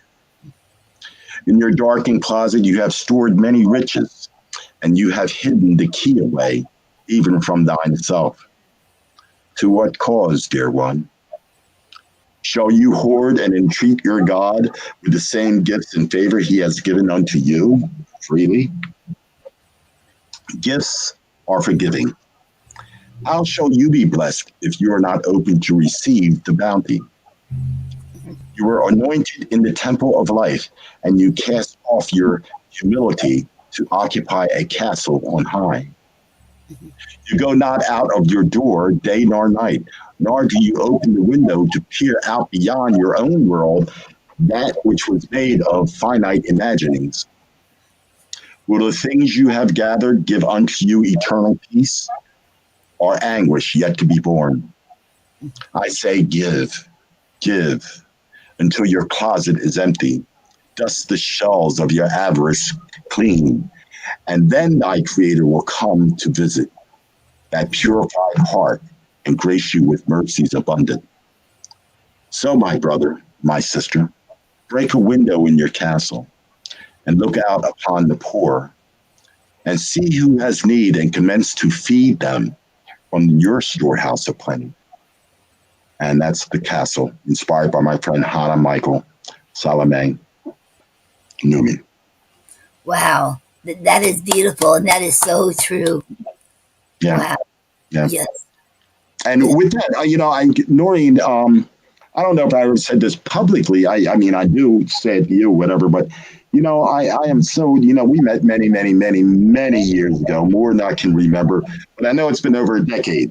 Yes. You and Gary, you know, um, and I don't know which show we met on. I don't know whether it's Nyla's show or Nyla's. It was Speak Easy Cat. Yeah, Nyla's. okay. Yeah. So, but during that process in the last few years, you've always been there. I've seen you enter poetry contests and all kinds of stuff, but you've always been there as a support mechanism for so many people, Mhm. and to now see what you're doing these days, you know, um, Mhm. you know, uh, and I'm not going to say since Gary passed, but what you are doing. in the memory of Gary sometimes, and Yes, because you love for poetry, and honoring Gary's love for poetry, and it's phenomenal. And I really, I give all kudos to you, and I so appreciate you, and I hope that everybody else appreciates you for so much that you give, to the poetry community. thank you. You And know, it, it's an honor to be a friend of yours. and it's an honor to be your friend too, Bill. And Thank since Gary passed away, this was helping me. Doing all of this is helping me to grieve too. I know I'll never get over him. I still grieve, but me you. doing all this is really helping me out a lot. And I like you were talking about earlier that poetry saved you. Well, Hmm. poetry is saving me too. Yeah, yeah, I understand. I understand. So we're part of the same fraternity. Yes. Mhm. Mhm. Oh, and next one that has a question. Oh, any before I said that, actually said the question. Um, anybody else out there, if you have a question for Bill, feel free to ask. And next one that is watching from Facebook, and she said, "Which poem of your creation is the most touching, moving to you, and why?" Okay. As a matter of fact, the two most prolific poems for me are the two I read earlier. It's Every Saturday, and the one I just got through reading, I Am He. I Am He is more like a personal autobiography, philosophical autobiography of how I feel about life, and acknowledging my background and how I was raised. My mother was a holy roller. She was very prolific and active in the church. My father was very active in the church. As a matter of fact, he built a church. You know, um, so that was the background. I was pegged to become to be in the pulpit, early on in my life. I rejected that because I didn't want to be like the swine that led people over the cliff, so to speak. So, poetry has become my pulpit. Writing became my pulpit. And that's where I share the things that I think about, but I don't necessarily try to force them on people or, I try not to hold people to judgment or judge others. I don't want to drown that river of judgment or what have you. But back to the question, Maxim's question. Um, every Saturday because it's a testament, to some of the anxieties and the reverence that goes along with losing someone that's so important to you. For me, my wife, and for my children, their mother. My youngest was 5 years old at the time. My oldest was 19. You know, um, and cancer is a very, very harsh thing to live through. With a loved one. Um, so that one was whatever. And I try to make it as rhythmic as possible, even though it's kind of a morbid poem. And as I said, I am he, which is whatever. And there probably are a few more, but those are the two that kind of stuck in my mind, over the years, about, poetry. And there's a lot more, I mean, I can read one I just wrote the other day that would help to kind of get an understanding. Um, Mhm. this I'm gonna read this. This is a short one, Noreen. Do you mind? No, I don't mind. You're Okay. welcome. Feel And free. this is where I like to play with words. Sometimes what happens, I do a lot of reading, and sometimes I'll come across a word that sticks in my craw. I'll look it up just to make sure I understand what it says, and then before I know it, it's in a poem. Mhm. So I'm going to give you the word. This word is sophistries. Okay, Sophistries. Mhm. Okay, um, Mhm. so it's titled Beyond It All. He employed his silly, senseless sophistries in an attempt to validate his point to himself and others who would dare listen. Some would claim him delusional, some profound, while others would say he was just plain mad. Was his reason born of foundationless imaginings, laced with malleable conviction and whimsical knowing that had no substance? Or was he but a ghost of a shadow seeking a light to confirm his worthiness to exist in this world that wrestles with each of his kaleidoscopic moments in his search for truth? Either way, he felt a way must be found, or he would be forever lost in a swamp of silly subterfuge where reasonless rhetoric rules the day. There was something, yes, something, and he could sense its presence. Yes, there was something beyond it all. And what's that poem's about is about the lies we tell ourselves about who we are, what we believe, and and we do that all day, every day. We tell ourselves a bunch of lies. We pretend to be this, we pretend to be nice people while hating. We smile on people's faces while really hating them, or we tell ourselves that we're good people, and in essence, we harbor these little dark thoughts about things. Um, we tell ourselves that we're energetic, and yet we're the laziest people. There's so many small and large, you know, um, fabrications that we create, and that's what that poem is about how we um, create these narratives about who we are, and then we go about living them and convincing others that this is who we are. You know, but there's something beyond it all. You know, um, beyond it all. Okay, Ron asks, what poets influenced my style? Yes. None really. I tell you, my influences are very, very light. That's no disrespect to any other poets.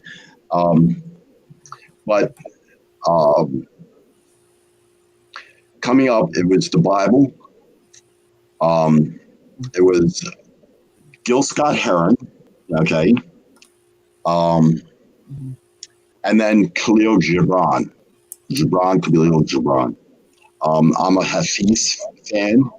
Um, the Mahabharata, the Buddha, all these things are stuff that I took in, and like I said, the foundation was really the Bible. I found the lyricism of Solomon or whoever wrote that book, to be very intriguing. Um, I found Isaiah, whatever, and I can go into detail about certain things in Scripture.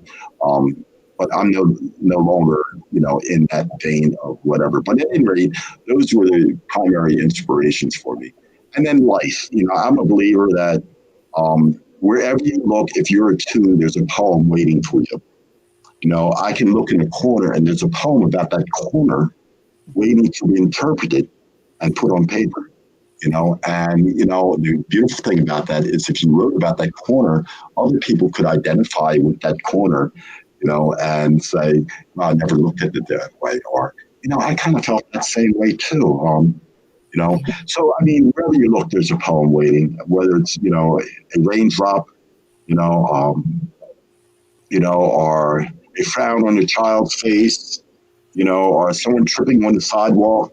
I mean, there's something to be communicated about that because, our experiences, as I said earlier, are very, very common. As Solomon said, there's nothing new under the sun. But when we get to write about things, to remind people about life, about the circumstances that we share, you know, um, that's a beautiful thing to be able to touch people in that manner. Your, your ability to write. Okay. Um. Okay. And Max Lynette has another question. Sure. Um. She said, "What?" She's from Facebook, and she said, "What advice do you have for upcoming poets that may be new to poetry?" Um, I can't tell people to go. I'm very, very unconventional. But like I said, I've over my lifetime, I've done and still do a lot of reading. And I remember Noreen said this. I'm not Noreen. Nyla said this years ago, and it stuck with me. You know, um, read. You Yes. know, input equals output. Yes. No input, no output. But I'm going to take that one step further. When we talk about reading, there's other things to read besides words. You can read the weather. The Native Americans read the signs of nature. You know, but so I say reading and listening. In other words, allow your senses to be alive. You know, and Sometimes it's seeing the beauty, sometimes it's seeing the ugliness, and most times it's seeing the things in between the two extremes. If you want to be a poet, you know, find the lyric in that, share it, write it down. If you lack the words, study words, read the dictionary, just read it, you know. But you got to have input in order to have output. So, for new and upcoming poets, um, I think the strongest word for me is listening. Listening to your heart, listening to the sounds of life. Listening to the leaves rustle in the breeze. Listening to the sound of a child screaming or laughing. You know, listening to Noreen drink water. There's a poem there somewhere. You know, um, but it's listening. You know, um, you know, uh, like in the Eastern, sex, meditation is a big thing, which is, I'm not going to say nothing more, but which is a listening skill to sit and meditate and silence yourself, silence the things around you, and you'd be surprised at the amount of noise and things that are there to speak to us and speak to our souls and our spirits. Um, okay. And anyone? Oh, and Maxine said okay. So she said reading and listening. Yes, I must agree. Allow your senses to be alive. May I quote you? Beautiful. Absolutely, Okay. absolutely. If I Mhm. have something that's not worthy of being shared, I won't say it. I hope. Yeah. Wow. And poetry is, it's beautiful because you can. I know it saves so many people's lives. Writing, putting your feelings down, and and it's beautiful. And I always loved poetry since I was a kid. So. Mhm. Yeah. Mhm. I'm going to add one other thing to that last answer. Um, and let me put out there for the other ones practice. Mhm. Practice. Whether you practice listening or practice writing or anything else, practice. I still to this day, um, Julia would tell you that I walk around the house singing silly songs that I'm making up just out of nowhere, you know. But that hones my skill in reference to rhythms and lyrics and words and what have you. And, because I think for me, um, the things I don't like, I'm not going to say about poetry, about my writing, so I don't put this all on me, is when I get to the point where I feel like I'm forcing something, you know. Um, and poetry should flow, it shouldn't be forced. That's just my opinion. And Yeah. that's advice for myself. If anybody else wants to pick it up and have a taste of that fruit, go ahead. But for myself, um, I don't try to force things. But for me, poetry usually comes very instant. So when I get inspired, 5 minutes later the poem is done.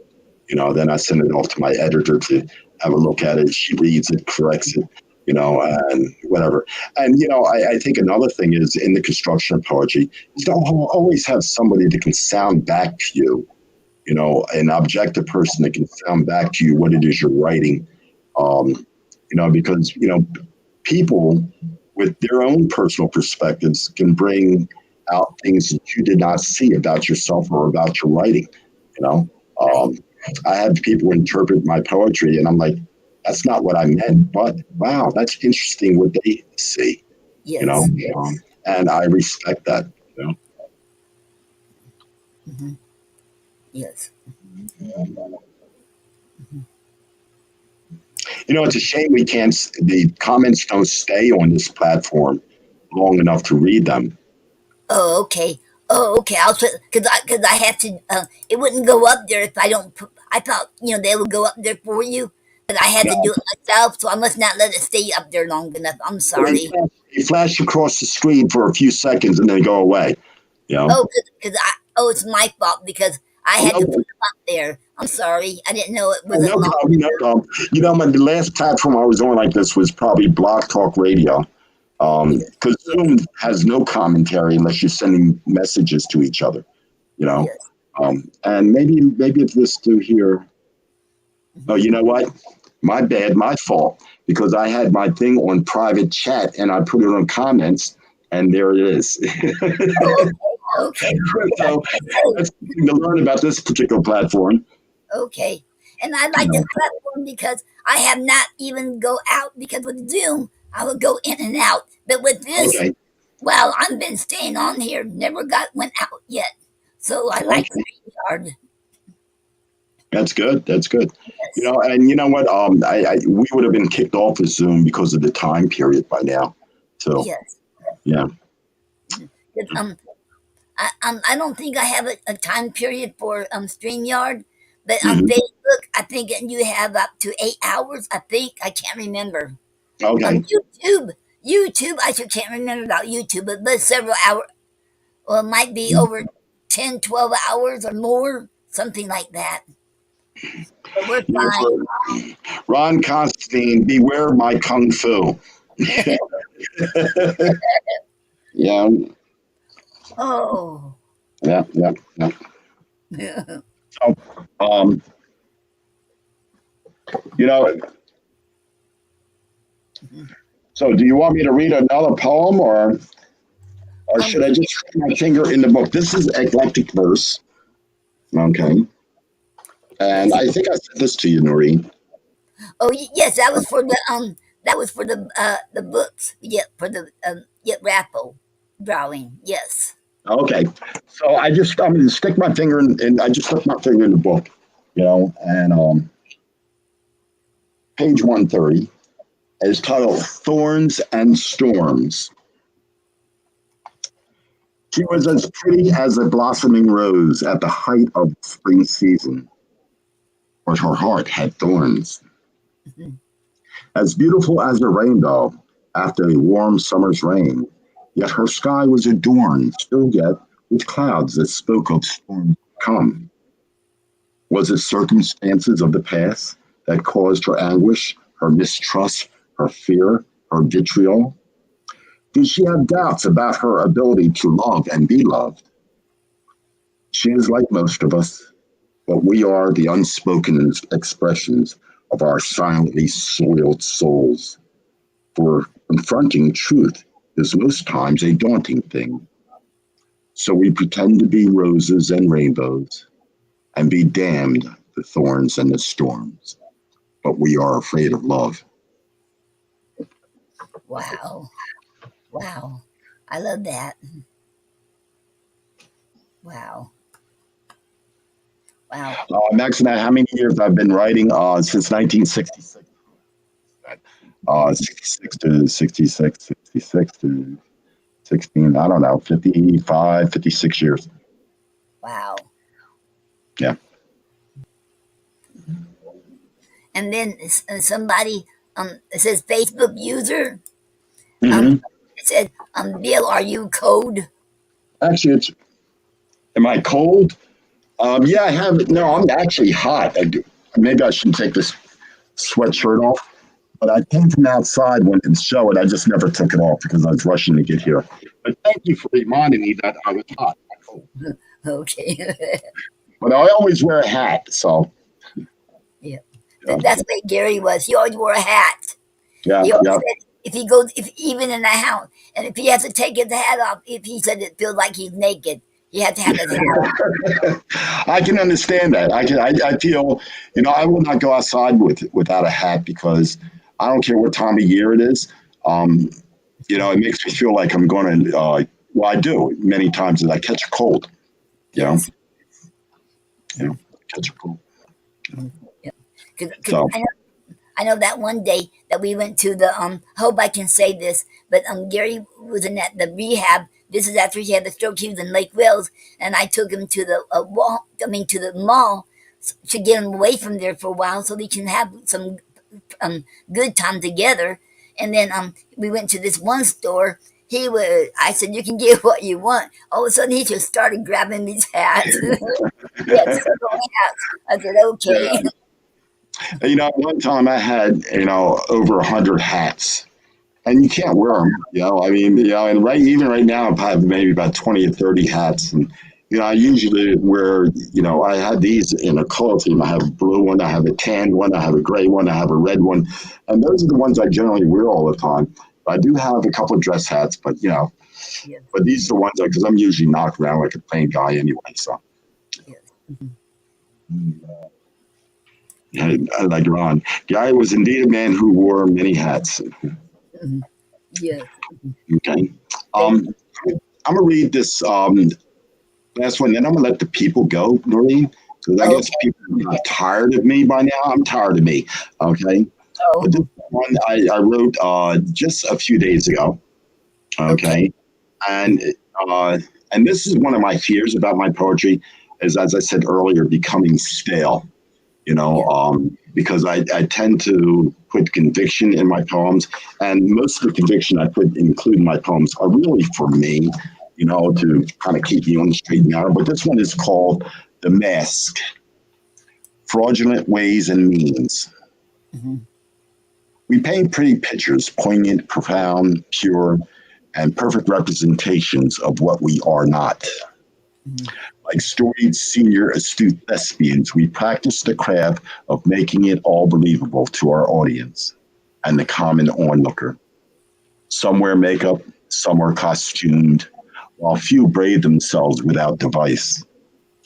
Periodically, we look into mirrors and we get a brief glimpse of what lies underneath the facade. Then we quickly step back into character, for authenticity is daunting and unsettling to us weak ones. We dare not speak our own truth to ourselves. I pen these lines as a testament that I must peel the skin off of my onion until there is naught left. The aroma alone evokes tears that I cannot alone abate, but only suffer through. In my own closet in the corner in the back, there looms a darkness that has been with me as long as I can remember, which oft times I choose to ignore and not acknowledge. But I can only escape its consciousness in between my nightmares. So I wear a mask that has portals that allows me to see, to hear, nor to breathe. And I am dying, a slow, desensitized death. I am doomed. Yes, I do bathe myself in the warmth of the sun as well as the moon's liquid luminescence. And I do still wish upon the stars, yet my soul is still soiled, tainted by my own defaults and deliberations and doings. Silence taunts me, and stillness puts me on edge, yet I fervently seek them just the same. I have a myriad of questions, most of which I cannot aptly voice, for I am an illiterate who sings dichotomous, discordant, disharmonic songs while painting monochromatic pictures, thinking deliberately them to be of vivacious, vivid, and vibrant colors. I also dance to a non existing rhythm. Deep within me, there is a lament that plays a drum of melancholy whose beat I march to. For the world as I see it has yet to meet my expectations or that of the hopes of my ancestors. I pray for the children, for all that I can leave behind is my feeble attempts at life, is hope, and the unsettled undependence of unmitigated dreams unfulfilled. I want to take off this mask. I want to rip off this mask of pretentiousness, pick off the scabs of lethargy, and bare my scarred persona to the morrow and begin a necessary reconciliation. I need to smite the walls of fear and doubt and indifference, and let that indifference so adly build to contain our greater selves. I want to jump headfirst into the ocean of ineptitude, navigate the waves of my incompetence, and conquer the shores of complacency that we may begin to establish edified and united encampments and effigies of eloquence, exemplifying the epitome of an expected humanity, a humanity deserving of the dream. But the The mask must come off, that we may lucidly see ourselves, not as continual reflections of Narcissus, but as we can be, the mask of fraudulent ways and means. That's that piece. Wow. Wow. That is so true. I like that. I love that. Wow. Thank you. Thank you, Noreen. Thank you so much. Welcome. Welcome. Okay. And if anybody who don't know you who haven't heard you is out there listening to this and haven't heard of you and they want to hear more of your poetry and read more of your works, where can they find you?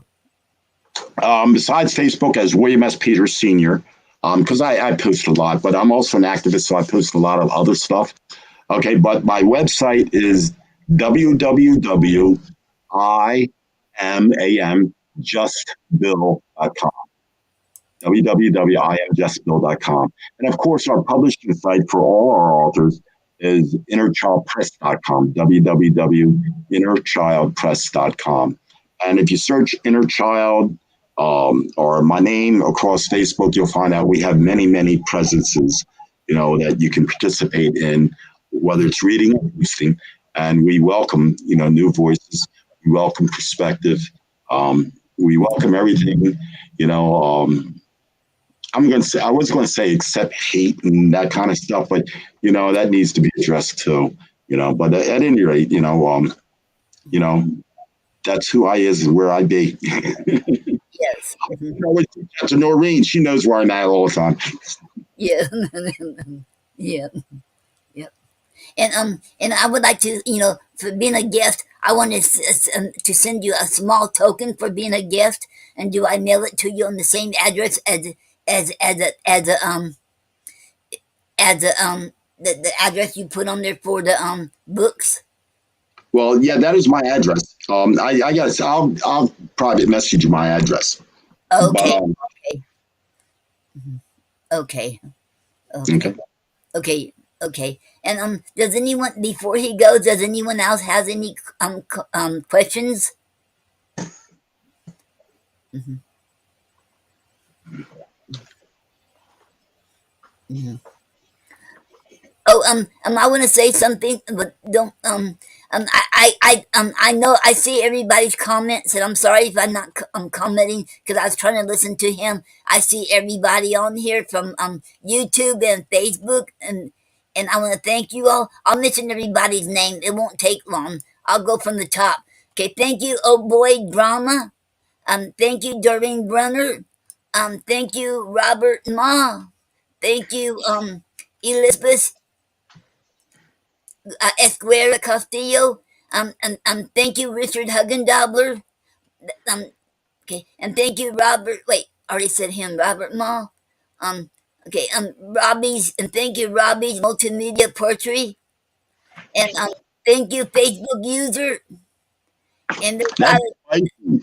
yeah, because a Facebook user is when people go on there, and when they on Facebook and they don't go on StreamYard and say they give them permission, it won't show their name. Yeah, that was Janine Turner. Spicy. We call her Spicy. Spicy. Okay, okay. And then I'm gonna thank Ron Constantine and Max Winnett and Nick Smamuel Aboagate. I hope I say it right. Um, okay, I'm sorry if I pronounce it wrong, Nick Smile. And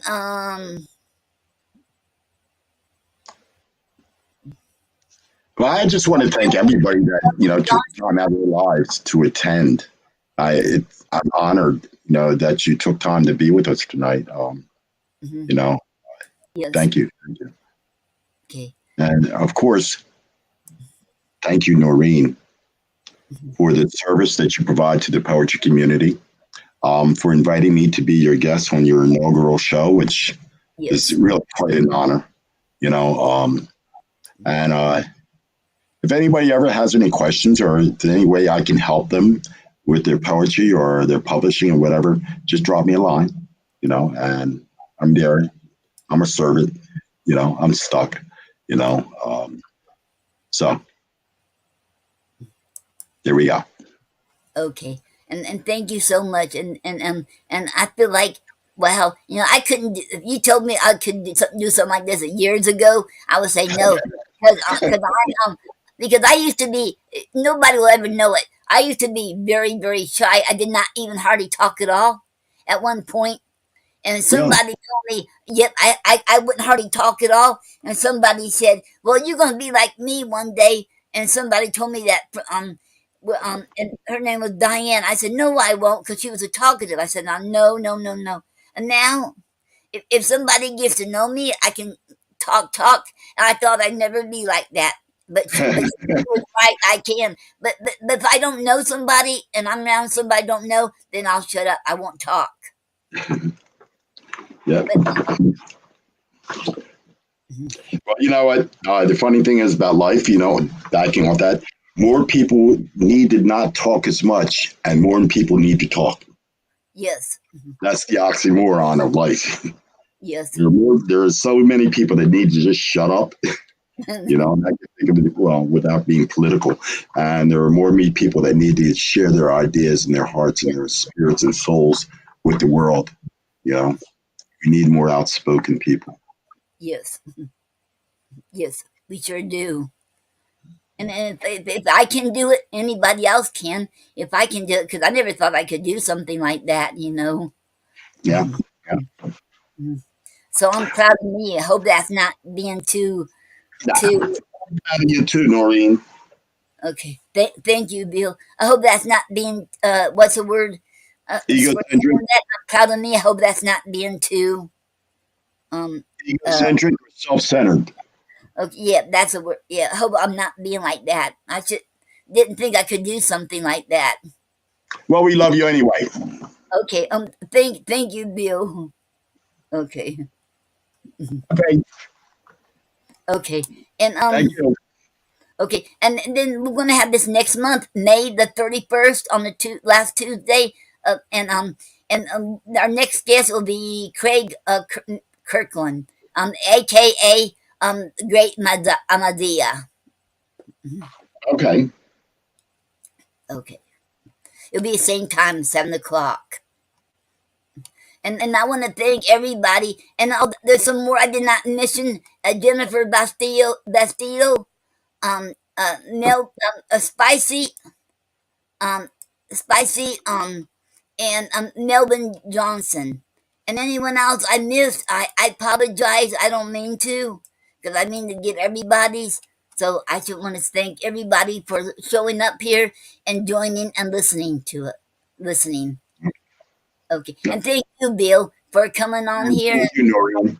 Yes, and it's much an honor. It is an honor. The honor's all mine. Okay. Okay. Good night, everybody. Okay. Okay. Okay. And okay. And good night.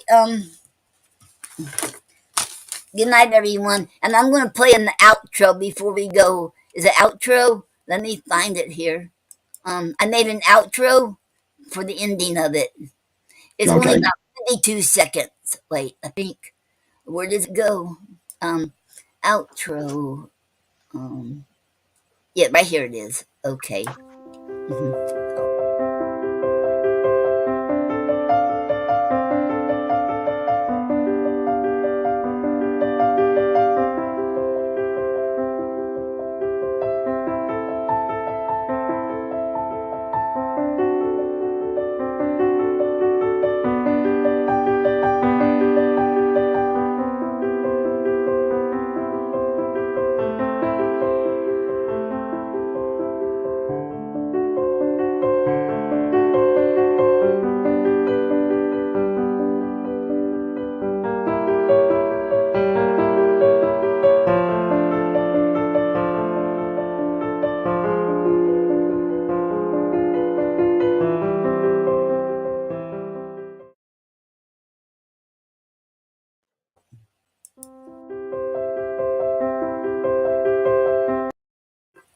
Okay.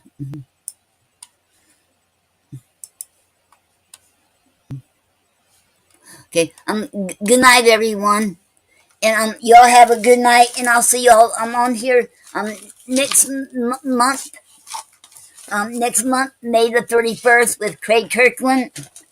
And you never know who I'm going to get next, whoever I'm going to ask next. So you never know. And I thank you all for making this possible. And thank you for everybody. Let me make sure I got everybody. I'm going to do it all over again. I don't want to forget nobody.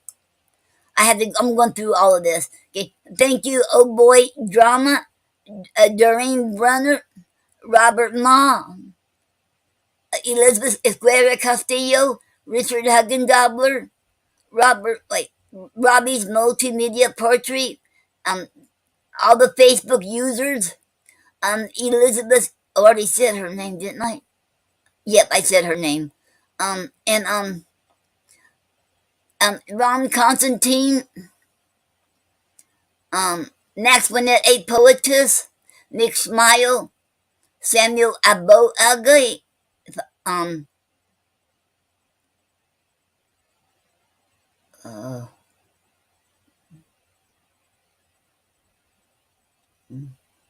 Melvin Johnson,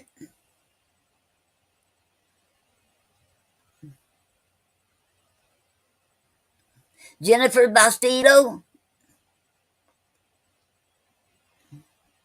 and the Spicy, and Melvin Johnson. Okay, and that was it. And you all have a good night. Thank you all. Okay, how do I close out? Oh. Okay, good night, you all. Oh, here it is, end broadcast. And before I close out, I will answer everybody personally. You all have a good night. Thank you all.